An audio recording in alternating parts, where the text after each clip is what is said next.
j'ai toujours... Regardez ce qui se passe aujourd'hui, pour illustrer vos propos.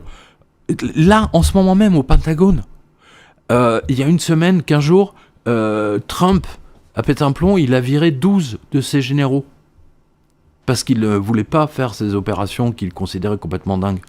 Hier encore, un amiral a été expulsé du Pentagone par la police militaire parce qu'il ne voulait pas obéir aux ordres de Trump. Mais à un moment donné, l'armée va finir... Enfin, pas aux États-Unis, mais en France. Moi, je le dis depuis des années, toute crise fausse monnaie, d'utilisation de fausse monnaie, planche à billets, et ainsi de suite, amène l'armée au pouvoir. Parce que c'est le bordel, c'est pas un coup d'État, c'est qu'on se comprenne bien. Oui. C'est que tout va dégénérer.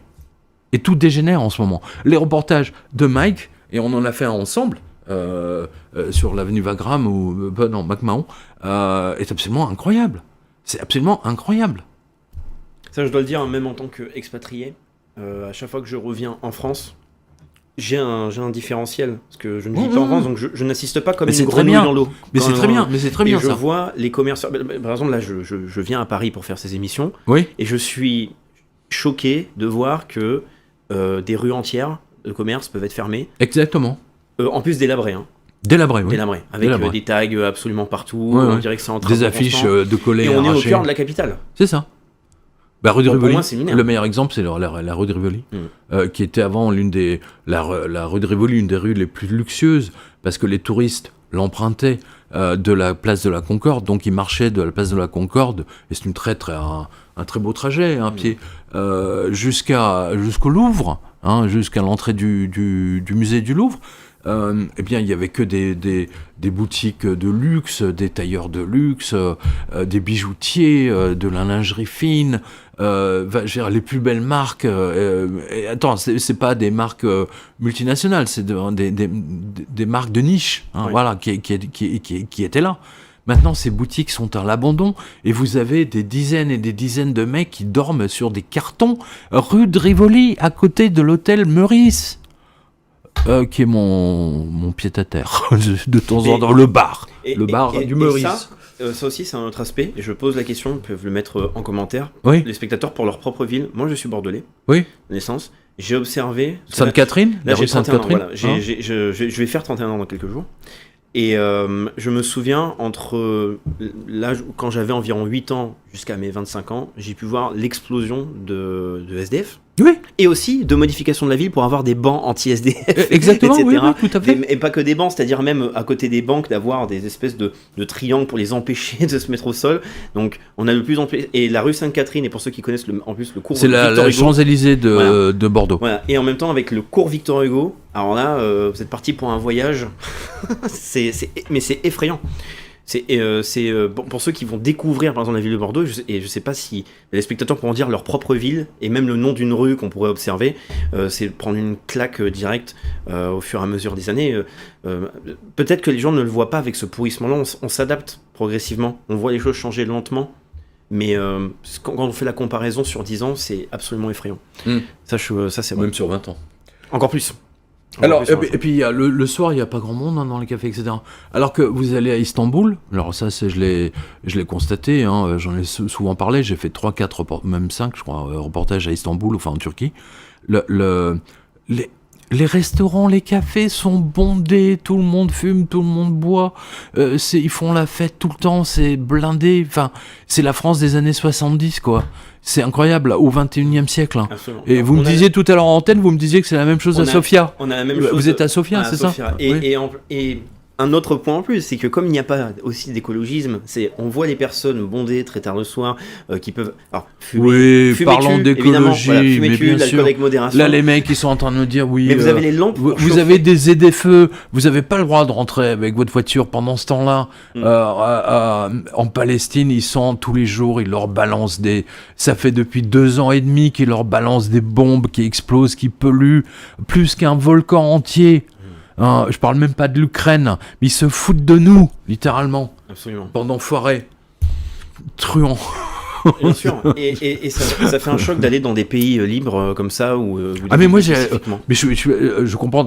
Je vous dis, moi j'ai toujours la même sensation quand je reviens d'Espagne ou quand je reviens de Turquie. J'avais fait d'Italie même les Italiens. Quoique maintenant en Italie, il commence à avoir beaucoup de migrants.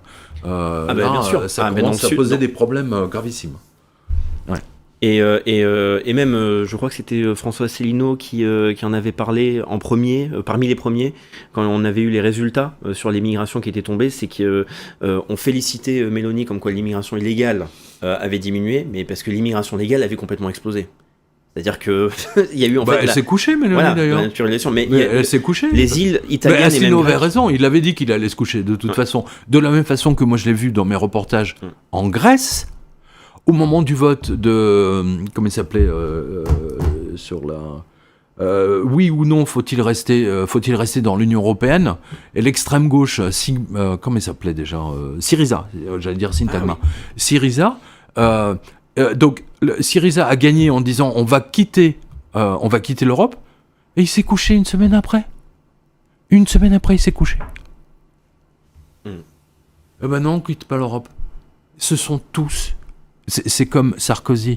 La France a voté, je le rappellerai jamais assez, grosso modo 54%. On ne veut pas être dans l'Europe, et Sarkozy nous a littéralement bip. Voilà. Absolument. Sarkozy est le plus grand truand. Et il y a aussi la vente, parce qu'on parlait de l'or tout à l'heure, Sarkozy et l'or, c'est aussi une grande histoire d'amour. Oui, il a vendu 400, ou je sais plus, 600 tonnes de l'or de la France, cette espèce d'enfoiré. Personne, mais à la demande des Américains. À prix d'amis. C'était le cours le plus bas historiquement. Le cours le plus bas. Mais ça, on pourrait parler de haute trahison quand même. Haute trahison, mais il n'est pas le seul. Il y a les Anglais, alors que la Banque d'Angleterre s'y est opposée. Les Belges, qui ont vendu. Et je crois que, et en fait, parce que les Américains n'ont plus tellement d'or à Fort Knox, en fait. Ils disent qu'ils ont je ne sais plus combien de milliers de tonnes d'or, mais en fait, c'est faux. C'était même un trait d'humour réalisé par Trump et Musk, de dire qu'ils vont aller à Fort Knox pour vérifier s'il y avait vraiment de l'or pendant la campagne. Ça dure depuis 2008. Ouais. Mais ils avaient osé. Il y avait un sénateur en 2009-2010, Ron Paul, qui a même écrit des livres en disant il faut abolir la Fed. Et il disait je veux que la Fed nous ouvre les portes de Fort Knox pour qu'on puisse compter les lingots. Et à l'époque, Ben Bernanke a refusé. Et il refuse toujours. Oui. Donc ça veut dire que l'or n'y est pas. Parce que s'il y était, ils ouvriraient les portes, ils n'en auraient rien à cirer. Mais évidemment. Donc il y a une grande escroquerie en ce moment, mais c'est de tous les côtés. Et on voit les déséquilibres qui se posent. Et les déséquilibres, tous les Français le voient quand ils vont dans la rue, ils voient tous les commerces fermés. Parce que ce n'est que... C'est la partie visible de ce qui se passe réellement aujourd'hui au plus profond de l'économie mondiale. Vous voyez ce que je veux dire ? Je le rappelle, quotidien.com, allez-y pour voir la liste régulière du nombre de licenciements. Oui, c'est l'onglet La Liste aussi. Ça aussi, il faut le regarder parce que c'est choquant. Là, sur la semaine... on l'a regardé tout à l'heure, ouais. Avril, par exemple, même pour Renault, le groupe Renault, il y a encore des fermetures. Ils vont fermer l'usine de Poissy. Ça ne fabrique plus de voitures, ils vont fabriquer soi-disant des pièces détachées, mais je n'y crois pas. Et c'est terrible parce que cette revue de presse, elle est donc hebdomadaire depuis maintenant plusieurs années. Et depuis le 21 février 2008, je le dis à tous ceux qui disent « Ouais, Jovanovic, il a annoncé, il ne s'est rien passé ». Imbécile, ça a sauté, tout a volé dans les airs le 29 septembre 2008 et je l'ai annoncé 7 mois avant. J'ai dit, attention, les 10 plus grandes banques mondiales sont en train de chercher des capitaux, elles sont en faillite, ça veut dire que Wall Street va exploser, c'était pas compliqué à observer, je suis pas un génie. Et ce qui est terrible, c'est qu'on dit simplement une ligne. J'ai eu le génie de le dire, alors que la Tribune, les Échos n'ont pas osé le dire. Non. Vous me suivez ? Ou le courage de le dire, comme vous voulez. Peut-être qu'il voulait pas une visite. Ça m'a valu toutes ces années, ça m'a valu. Et n'oubliez pas, Macron est un banquier. Ouais. Il suit la revue de presse. C'est un banquier, c'est son domaine. Ma revue de presse, c'est son domaine par définition. De toute façon, des fois, quand je regardais les statistiques et puis on voyait les mecs, parce qu'ils n'avaient pas réglé leur truc, moi je voyais service du Premier ministre, tous les mecs, le Valois-Perret, hein, la DCRI, tous les ministères de l'Intérieur, ministère de la Défense, enfin, je veux dire, ils suivent la revue de presse. Puis je les vois dans les dédicaces, ils viennent. Ils viennent, c'est ça qui est bien dans les dédicaces, c'est justement que je les rencontre. On peut faire un petit rappel avant de passer à un. Ah oui, tiens, autre pour sujet. mes dédicaces, oui. Eh bien oui, petit rappel. Quelles sont les prochaines. Alors, normalement. Alors, je sais pas si on peut. Donc, quotidien.com, les tournées, parce que là, nous sommes normalement pour le jour de la diffusion, le 9 mai, et les tournées continuent. Il y aura, là, je le vois ici avec ma bonne vue, Nice et Cannes. Très, très grande conférence à Nice. Justement sur comment sauver votre épargne, hein, et sur la base du livre 777, hein, puisque c'est avec 777 que j'ai annoncé, hein, que Benoît XVI se fera dégager du Vatican, et ça s'est passé 1 an après, jour pour jour, après mon émission sur Radio Ici Maintenant. C'est fou, hein? Ouais. Voilà, donc pour les gens qui disent oui, ils annoncent des trucs, bah ouais, j'ai annoncé déjà plein de choses qui se sont réellement passées avec 6 voire 1 an d'avance. Et donc il y a ces dédicaces, et il y a aussi donc des personnes qui seraient connectées au gouvernement, ou en tout cas à des instances de l'État, qui viennent. Mais moi j'ai des gendarmes, par exemple, j'ai un gendarme qui, quand j'ai fait la signature en décembre, pour s'excuser de la descente de ses confrères, il m'a offert une bouteille de champagne de la promotion du colonel Bertram. Arnaud ? Oui. Ok. Oui, parce que c'est des trucs il fête tout le temps sa mémoire. Enfin, voilà, ils ont fait c'est très français. Ouais. It is very French. Hein, du champagne pour célébrer la mémoire d'un camarade. Ouais. Hein, voilà. Les policiers viennent me voir. Je veux dire, ils m'en parlent ouvertement.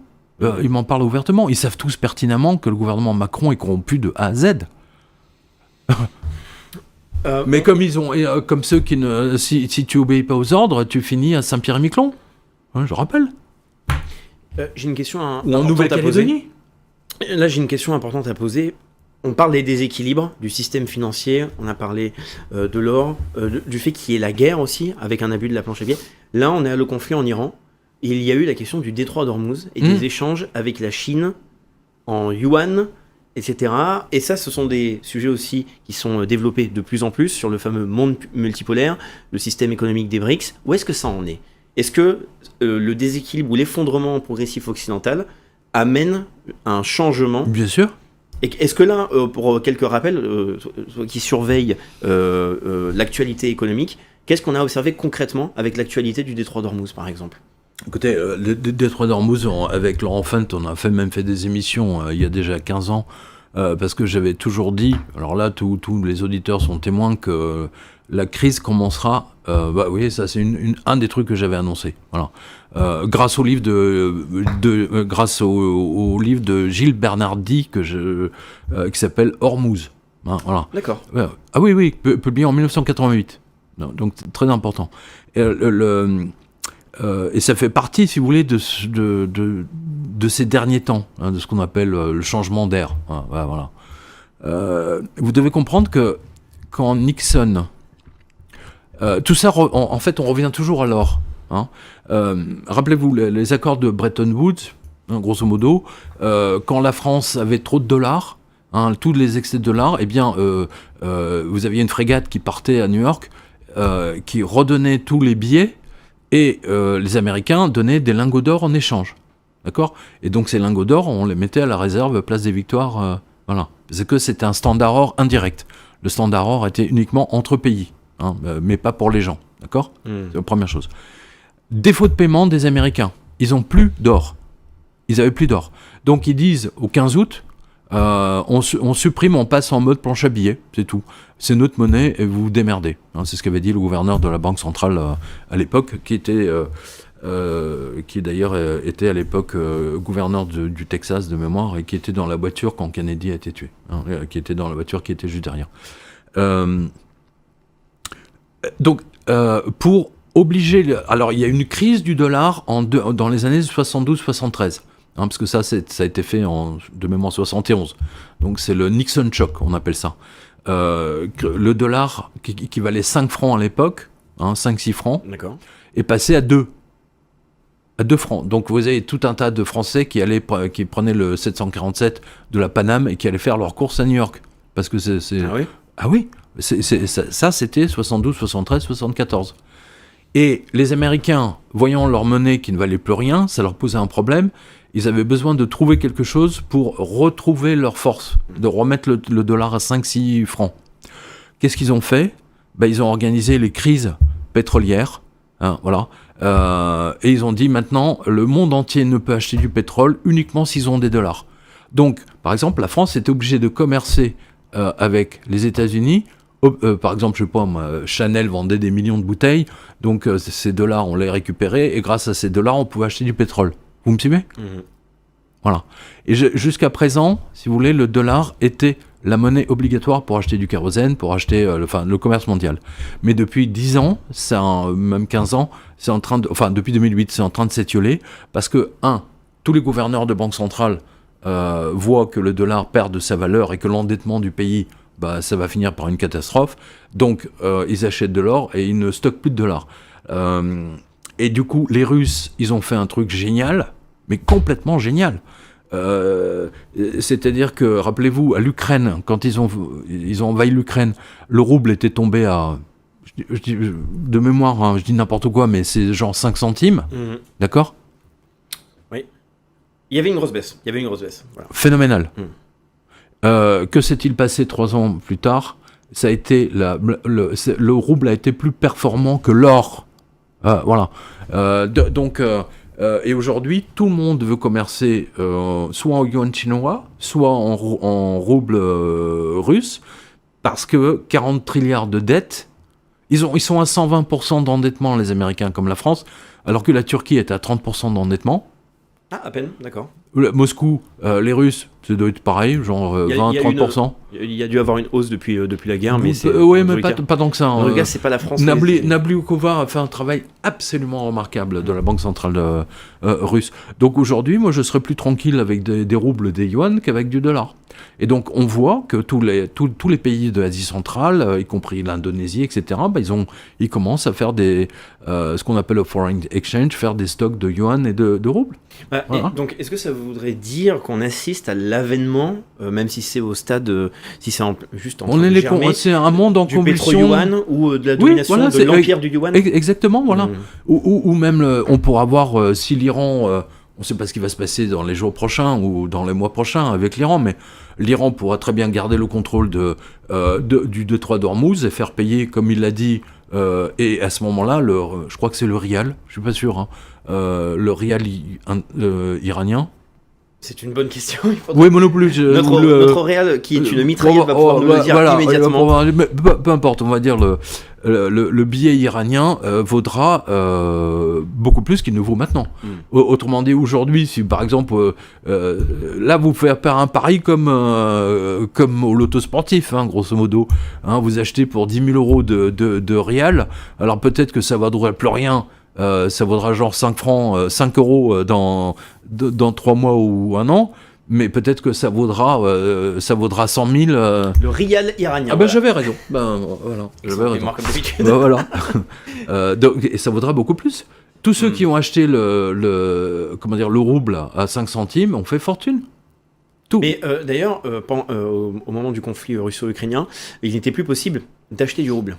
Il était des personnes occidentales voulaient acheter du rouble, mais c'était de plus en plus difficile, voire quasiment. Parce qu'il y avait les sanctions. Oui. Je vous rappelle, aujourd'hui, vous allez en Russie, votre carte Visa, American Express ou tout ça, ça marche pas. Voilà, c'est les sanctions. Vous savez, les Américains font toujours, avant toute guerre, avant que tout ça soit visible du monde entier, en fait, c'est des guerres financières. Et dans ma revue de presse d'il y a quelques jours, j'ai montré le secrétaire au Trésor américain. Écoutez bien ce qu'il a fait. Il a déclaré dans la presse économique américaine, internationale, il a dit, il a envoyé, je le cite de mémoire, j'ai envoyé 2 lettres d'avertissement à 2 banques chinoises, donc les plus grandes forcément, en disant que si vous commercez avec l'Iran, Évidemment qu'ils commercent avec l'Iran, qu'est-ce que tu crois évidemment qu'ils commercent avec l'Iran. Nous allons vous interdire, nous allons vous mettre sous sanction, comme ils avaient mis le Vatican sous sanction, qui m'avait permis d'écrire le livre 777. Rappelez-vous, ils avaient interdit, ils avaient éjecté le Vatican du réseau bancaire télécom. Et ils l'ont remis quand Benoît XVI a démissionné. D'où mon livre 777. Ça permet de contrôler totalement quelqu'un. D'imposer ce que l'on veut à quelqu'un avec cette méthode-là. Les plus grandes marques de cartes de crédit, et ça je les connais bien, parce que je suis journaliste informatique à la base, c'est Visa. Oui. Et Visa a les plus grands centres de traitement informatique avec des IBM, des Z16, des Z14 qui sont absolument exceptionnels. Et c'est la plus belle machinerie informatique de traitement de l'information qui puisse exister dans le monde aujourd'hui. À part peut-être la CIA qui doit avoir, ou la NSA, pas la CIA, la NSA. Visa et Mastercard. Visa est à Coca-Cola ce que Mastercard est à Pepsi, grosso modo. Mastercard, ça a toujours été un truc de loser, alors que Visa, c'est accepté dans le monde entier. C'est tout à fait extraordinaire. Et c'est performant. Après, mais aujourd'hui, vous allez en Iran, ça marche pas. Vous allez en Russie, ça ne marche pas. En Chine, bon là, ils n'ont pas été... mais ils sanctionnent. Parce qu'ils ont pris le contrôle du reste du monde. Moi, je me souviens, ça c'était en 2009, hein, parce que je l'avais donné à la radio, on avait beaucoup discuté. L'ambassadeur américain à Moscou, je me souviens plus de son nom, est allé... alors, il a vraiment tout fait, aussi bien auprès de Medvedev que de Poutine, pour que Visa devienne le fournisseur officiel de traitement de l'information pour les banques de cartes de crédit. Okay. Voilà, parce qu'ils avaient les logiciels, parce qu'ils ont le savoir-faire, etc. Heureusement, ils ont refusé. Mais il a tout fait pour que Visa prenne le contrôle du système financier russe, enfin des cartes bancaires. Heureusement qu'ils ont refusé. Est-ce que Moi, écoutez, sur mon téléphone Apple, j'avais des logiciels formidables, des trucs de musique formidables, qui recréent un magnétophone. Ah oui. Ouais, vous savez les magnétophones à bande, vous savez genre Revox, le B77 de Revox, et également des lecteurs de cassettes genre Nakamichi, mais c'était super bien fait. Ça a été fait par des Russes. 15 jours après que les Russes aient envahi l'Ukraine, mes logiciels ne fonctionnaient plus. Apple a coupé le truc. Vous imaginez un peu ? Ouais. C'est allé jusqu'à là. C'est allé aussi jusqu'au chat russe interdit au concours de chats, il faut le rappeler. Pardon ? Sanctions. Les sanctions, c'est aller jusqu'à interdire les chats russes de participer à des concours de chats. Ah oui, quand même. Et oui. Non, mais je rêve. Il y a eu des blocages de comptes bancaires pour des Russes qui sont sur les territoires européens. Ah ben en France, oui, tout ce qui avait un nom russe, ça j'ai eu plein de témoignages de lecteurs. Annulation ou interdiction de représentation de pièces culturelles aussi. Oui, tout à fait. Faut pas oublier que c'était ça la réaction immunitaire. C'est n'importe quoi, surtout venant de nazis ukrainiens. Mais c'est... Le Guardian, le journal quotidien, enfin le quotidien anglais, 15 jours avant l'invasion de l'Ukraine, le pays le plus corrompu, trafic d'enfants, trafic d'organes, enfin tout y est passé, enfin c'était vraiment le pays le plus corrompu. D'ailleurs Zelensky était dans les Panama Papers avec tout un tas de sociétés offshore, c'est un escroc mais phénoménal payé par les Américains. Et 15 jours après l'invasion des Russes, l'Ukraine, vraiment un pays résistant, ils sont tous très bien, etc. Non, ils sont pas nazis, c'est juste des petites réminiscences comme ça.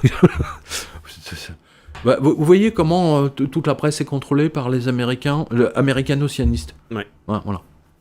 Et toujours, parce qu'on parlait du yuan, ça me semble important parce qu'il y a le point aussi des BRICS qui est de plus en plus développé, et on voit même qu'il y a de plus en plus de pays qui cherchent à rejoindre le système des BRICS. Bien sûr. Est-ce que les BRICS là est-ce que par exemple la situation en Iran va être un accélérateur? Ah mais c'est déjà là, ça a déjà accéléré, bien entendu. Mais on l'a vu avec le Kazakhstan, on l'a vu avec tous ces pays. D'ailleurs, tous ces pays, ils ont commencé à augmenter leurs achats d'or. Voilà. Vous savez, au-delà des monnaies, parce que quand vous avez des lingots d'or, pour un banquier central. Après, vous pouvez dealer, tiens, je veux quelques yuan, je veux des roubles. Vous savez, ça se passait comme ça dans les années 20. Vous savez, à Londres, à la banque centrale anglaise, le Bank of England, il y avait une immense pièce dans les sous-sols.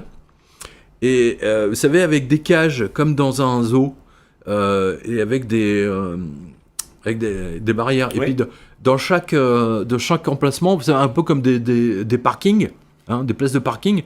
Et puis vous aviez des barrières, machin. Chaque pays avait ses lingots. Chaque pays avait ses lingots d'or là-dedans. Et donc, chaque semaine, ils faisaient les compensations. Tiens, la France doit un lingot d'or, je dis n'importe quoi, à l'Italie. Donc, on déplaçait un lingot d'or et on allait le mettre du côté italien. Et tous les pays faisaient ça. Ils faisaient la compensation toutes les semaines, ou tous les 15 jours, je ne me souviens plus. C'est extraordinaire. Il y a un auteur, anglais qui a fait un livre extraordinaire qui avait paru une vingtaine d'années qui s'appelle The Lords of Finance. C'est un pavé de 800 pages et qui décrit cette époque où tous les gouverneurs de banques centrales, entre les deux guerres, se rencontraient. Pendant que les pays se faisaient la guerre, eux, ils prenaient le café ensemble et puis ils discutaient des échanges et tout. C'est pour ça que la finance, quand on suit la finance, en fait, on voit le futur. Voilà. Absolument. Attendez, vous êtes tous témoins. Ça fait des années, que je le dis publiquement sur toutes les émissions, radio, vidéo. Toute utilisation de fausses monnaies, de planches à billets entraîne la guerre. Point. Aussi simple que ça. Oscar Spengler l'a prouvé. Dans les années 30. Pardon, monsieur, je suis confus, j'ai égaré mon briquet. On a aussi tendance à jouer avec le feu. Google, qui est une création de la CIA. L'équipe de Géopolitique Profonde vous donne le meilleur de l'actualité brûlante. Mais en échange, on veut un geste de votre part. Merci de ce geste d'amour. On vous le rendra. Ravi.